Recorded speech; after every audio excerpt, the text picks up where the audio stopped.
가장 중요한 시장 이야기는 우리 이건희 차장과 함께 나눠보도록 할게요. 어서 오세요. 예, 안녕하세요. 네, 안녕하세요. 주식시장에서도 보복 소비가 이루어지고 있다고 하길래 저희도 한번 치킨으로 보복 소비를 해드려보도록 하겠습니다. 인증사진 많이 보내주시고요. 그럼 첫 번째, 보복 소비 관련주 무조건 잡아라. 오늘은 제이 콘텐츠를 잡아볼게요. 저희가 지난 시간에 이제 CJCGV 이야기하면서 네. 극장가의 활기가 돌고 있다, 뭐 하이트 진로 이야기도 했고 소비주 이야기를 하면서 긍정적으로 제시를 해드렸는데 주가가 상승세를 연출하고 있습니다. 이 제이 콘텐츠리도 목표 주가를 주의상향하고 있다는데 어떤 이유 때문일까요? 일단 뭐 제이 컨텐츠리는 크게 사업부를 두 개로 나눠 보면 네. 딱 두 가지가 있는데 드라마 제작, 뭐 예능 프로 제작, 컨텐츠 제작 쪽이 하나가 있고요. 그동안 이제 또 안 좋았던 영화관 사업이 있는데 뭐 다들 이제 아시는 메가박스를 제이 콘텐츠를 갖고 있죠. 맞아요. 예, 그러면 이제 지금 영화관을 가는 수요가 많이 이제 거의 바닥을 찍고 이제 올라오는 과정이고요. 그리고 지금 이미 주가는 한 6개월 뒤를 생각하고 움직인다라고 보시면 될 것 같습니다. 특히 이제 내수 소비재들 같은 경우는 6개월 뒤면 뭐 이제 전 국민이 올 연말쯤 되면 뭐 집단 면역이 형성된다라고 하면 마스크를 벗고 이제 활성화되는 이제 내수 경기가 좀 활성화될 걸로 예상을 하고 있기 때문에 관련해서 지금 주가가 먼저 좀 선반영돼서 움직이는 상황이고요. 최근 이제 코로나 백신을 이제 맞는 속도가 빨라지고 있기 때문에 그런 부분들이 좀 뭐 시장에 반영되고 있다라고 보시면 될 것 같습니다. 말씀하신 것처럼 영화관 사업 때문에 적자가 컸고 제이 콘텐츠리도 힘든 일을 많이 겪었는데 그동안 드라마 부분에서 선정을 해줬어요. JTBC 드라마가 많은 사랑을 받았잖아요. 이 실적 호조 지속될 수 있을지 제이 콘텐츠리의 가격 전략 들어볼게요. 저는 항상 이렇게 오르면 또 사고 싶어지더라고요.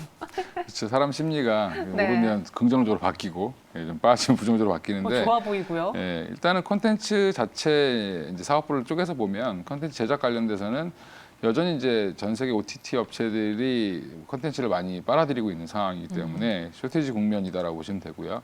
그만큼 수요보다는 공급이 좀 부족하기 때문에 콘텐츠를 제작하는 제작사 입장에서는 여전히 갑의 위치에 서 있다라고 보시면 될 것 같습니다. 그래서 콘텐츠는 꾸준히 성장할 걸로 예상을 하고 있고 당분간은 그리고 이제 영화관 같은 경우는 이제 워낙 바닥을 찍고 올라오는 회복세에 이제 진입했다라고 보면 뭐 제이 콘텐츠 입장에서는 안 좋을 게 없죠. 근데 사실은 주가가 얼만큼 반영이 되어 있느냐를 좀 봐야 되기 때문에 주가는 좀 상당 부분 좀 콘텐츠 부분으로 반영이 되어 있다라고 보고요. 영화관 관련돼서 이제 조금 반영이 더 되고 있다라고 보시면 되는데 아직은 조금 좀 과열 국면이 될 수도 있지만 단기적으로는 여전히 이제 주봉이나 월봉상으로 보시면 여전히 고점 부근까지 올라가려면 아직도 한참 남아 있죠. 그러니까 물론 고점까지 간다는 얘기가 아니라 적어도 한 63,000원대까지는 한번 회복은 한번 하지 않겠나 이렇게 보고 있습니다. 네, 제이 콘텐츠리 그래서 목표 주가 6,000원 제시해 드렸고요. 63,000원. 네? 63,000원입니다. 예. 아, 63,000원이요? 제이 네. 콘텐츠리? 저희 가격이 살짝 잘못 나갔네요. 수정해 드리겠습니다. 제이 콘텐츠리의 목표 주가 63,000원으로 제시해 드렸습니다. 이외에 우리가 영화관에서도 받고 화장품에서도 받고 여행 항공주에서도 받잖아요. 이 보복 소비가 지금 시장의 가장 큰 트렌드라면 늦지 않게, 조금 늦었을 수는 있지만 뭐라도 잡아봐야 될까요? 이미 뭐 5월 중순부터 움직였던 걸로 보이는데 네. 일단 순서대로 움직이고 있습니다. 항공이 먼저 좀 움직였었고요. 네. 그리고 이제 여행 관련주들이 따라 움직이기 시작했고 그다음에 호텔 관련주들 뭐 이제 제주도에 있는 롯데관광개발이라든지 뭐 아니면 지금 면세점 관련된 호텔 신라까지 올라오고 있는 상황이고요. 내수 소비재 관련돼서 이제 뭐 그 여러 가지가 또 있는데 식음료 관련된 종목들도 좀 바닥을 찍고 올라오는데 특히 이제 주류 쪽이 좀 먼저 올라오죠. 네. 뭐 하이트 진로가 먼저 올라오고 있는 상황이고 영화관 관련된 제이 콘텐츠리 말고 CJ CGV도 지금 회복세가 빠른 속도를 보여주고 있고요. 그 외에 이제 여행 중에서 여행 가면 제주도 가시면 뭐 차 빌리셔야 되잖아요. 걸어 다닐 수는 없죠. 예, 그래서 네. SK 렌터카가 지금 굉장히 비싼데 그래서 SK 렌터카도 지금 최근에 좋은 흐름을 보여주고 있습니다. 그래서 단기 렌터카 시장도 좋아지고 있고 중장기 이제 뭐 장기 렌터도 좋아지고 있는 상황이어서 이게 합병을 한 회사이기 때문에 더 지금 시너지가 나고 있는 상황이다라고 보시면 될 것 같습니다. 여기서 CJ CGV는 얼마까지 보면 될까요? 라고 스페셜 K님께서 글 올려주셨는데 예. 살짝 언급해 주세요. 그때도 좋게 본다라고 이야기하셨잖아요. 아, 예, 제가 너무 일찍 봐가지고 예, 그동안 좀 네. 예. 미리 이제 계속 담으셨던 종목 중에 예, 하나였죠. 꾸준히 좀 갖고 와야 된다. 내수 이제 투자 아이디어는 간단했습니다. 제가 영화를 좋아해서 뭐 가장 빨리 하고 싶은 거 영화관 가기 뭐 이런 거였던 것 같아요. 간단한데 네, 정확했네요. 편하게. 그러면 뭐 단기적으로는 한 4만 원까지는 충분히 한번 뭐 갈 수 있을 거다. 근데 항상 리스크는 존재하죠. 왜냐하면 CJCGV 지금 뭐 재무 상황 사실은 안 좋고요. 뭐 지금 여러 가지 자금 조달을 하고 있는 상황인데 보복 소비가 좀 일어난다라고 하면 그거에 대한 선반영으로 좀 빨리 원래 주가는 좀 더 먼저 슈팅할 수 있기 때문에 한 4만 원 정도로 생각하고 있습니다. 4만 원까지도 생각하고 있다. 선구안을 가졌습니다. CJCGV 갖고 계신 분은 수익 한번 극대화해 보시기 바라겠고요. 이어서 두 번째 상황실로 넘어가 보겠습니다. 삼성중공업. 이 종목은 좋은 건지 나쁜 건지 살짝 애매해서 제가 골라봤어요. 오늘도 LNG선 수주 소식을 발표했고 두 척 수주하면서 올해 목표 상향에도 불구하고 목표한 이 수주의 59%를 이미 달성한 상황이거든요. 이 내용을 좀 짚어볼게요.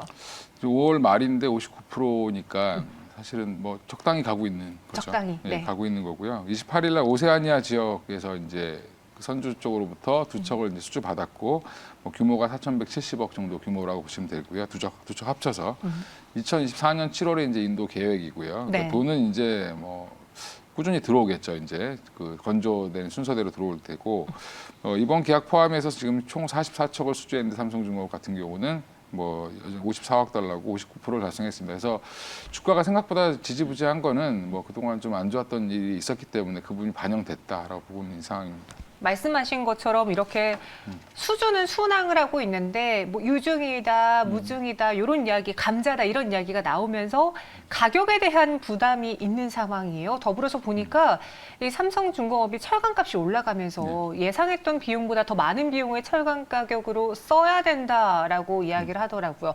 그렇게 되면은 지금 구간에서 무조건 이 수주 소식만 듣고 달려들기는 좀 위험할까라는 생각이 들어서요.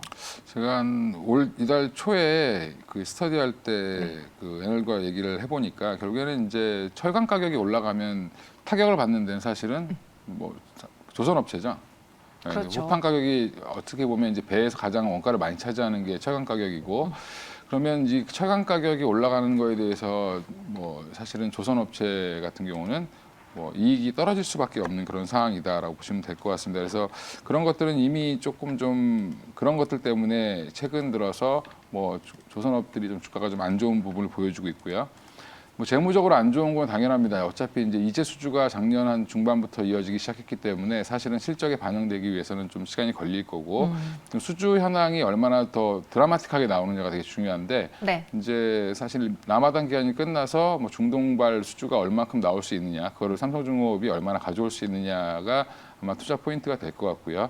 그 소식이 나온다라고 하면 주가는 좀 한번 반등은 세게 나올 수도 있지 않겠나 보고 있습니다. 그럼 삼성중공업에 대한 가격 전략은 어떻게 세워야 될지 전체적인 조선주에 대해서도 지금 살짝 컴다운하고 관망해야 되는 시기인지 좀 이야기해 주시죠. 뭐 삼성중공업을 제외하고 이제 현대미포조선 같은 경우 주가가 좀 많이 올라와 있는 상황이고요. 네. 그리고 삼성중공업은 지금 최근에 이제 유중 뭐 관련돼서 좀 많이 빠졌다라고 보시면 되는데 감자와 유중 때문에 빠졌다고 보시면 되고 결국에는 지금 반등이 나온다고 하더라도 삼성중공업 맥시멈은 한 8,000원까지 보고 있고요. 그 전에라도 한 7,000원 부근이면 한번 정리를 한번 하셔도 괜찮을 것 같다라고 보고 있습니다. 알겠습니다. 삼성중공업 오히려 매수 가능한 구간으로 판단해 주셨고요. 그리고 목표 주가 8,000원 이야기 드렸습니다. 다음으로는 그린케미칼 상황실로 넘어가 볼게요. 2050 탄소중립위원회 출범 소식에 오늘 탄소 배출권 관련주들이 상승세를 보여주고 있는데요. 대표적으로 어떤 종목들이 있을까요? 뭐 이건 다들 많이 아실 거예요. 워낙 오래됐고 한 10몇 년 전부터 나왔던 거기 때문에. 네. 근데 이제 관련 종목들이 이제 한번 업데이트 해보면 뭐 전통적으로 슈캠스라든지 후성은 다 아실 거고요. 그 외에 이제 유니슨이라든지 뭐 이건산업, 그다음에 최근에 이제 분할 상장한 에코프로 HN 보시면 될 것 같고 한솔 홈데코, 에코바이오 정도 이렇게 한 7종목, 8종목 정도 되는 것 같습니다. 이 중에서 그린케미칼이 지금 11.62% 급등 중인데 어떤 회사인지 그린케미칼이 갖고 있는 보유 모멘텀과 가격 전략을 들어볼게요. 좀 생소하실 것도 있는데 사실은 KPX 케미칼이라고 예전에 거기서 이제 2003년도에 분사한 회사고 화학주를 한동안 안 보셨던 분들 같은 경우는 KPX는 아는데 이거는 처음 봤다 이렇게 하실 분도 계실 것 같은데 네.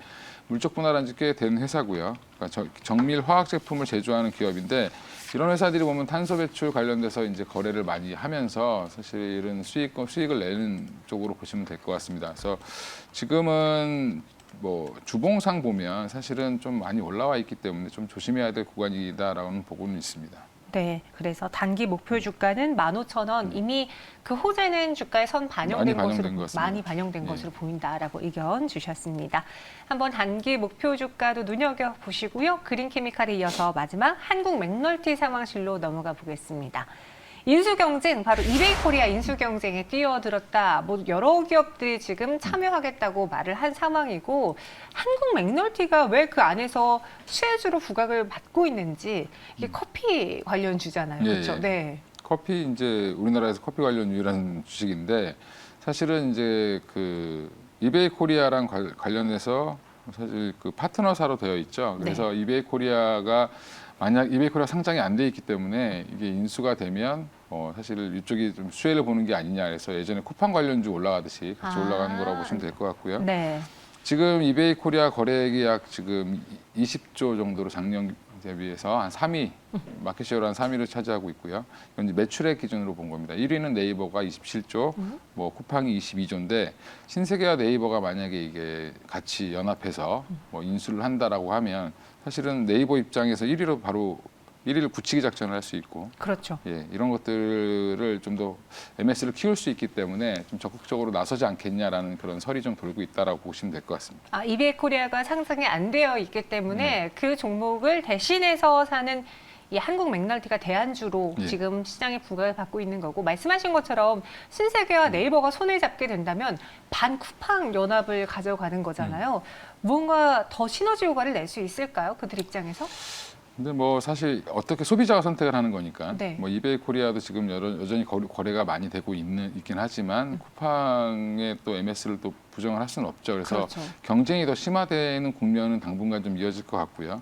만약에 이제 이게 뭐 네이버 쪽이라든지 이런 쪽으로 넘어가게 된다라고 하면 사실은 네이버는 더 좋을 수밖에 없는 상황일 거고요. 네. 그래서 시장에서 지금 현실화될 때는 시장에서 조금 판도가 변화가 예상이 된다라고 보시는 건 당연할 거라고 보고 있습니다. 네, 그럼 마지막으로 한국 맥널티에 대한 가격 전략도 제시해 드려 보겠습니다. 지금 이러한 인수 경쟁, 지난번처럼 쿠팡 수혜주처럼 이 한국 맥널티가 이베이코리아 수혜주로 오르고 있을 때 여기서 이슈에 매도할까요? 조금 더 가져가 볼까요? 뭐 저는 매도를 한번 하시는 게 맞을 것 같은데 이미 반영이 된 걸로 보이고요. 맥널티의 그 자체에 이제 어떻게 보면 지분도 사실 안 갖고 있고 이베이 코리아에 네. 뭐 단순히 그냥 그 파트너사로 지금 지정되어 있는 상황이고요. 그리고 실적 대비해서 주가는 지금 굉장히 많이 비싼 상황입니다. 그래서 모멘텀으로만 보면 지금 단기적으로 한 13,000원까지는 13,500원 정도까지는 갈 수도 있겠지만 뭐 13,000원 부근에서는 한번 정리하시는 게 맞을 것 같고 이미 좀 많이 반영이 되어 있다. 3월부터 반영을 좀 한 것 같습니다.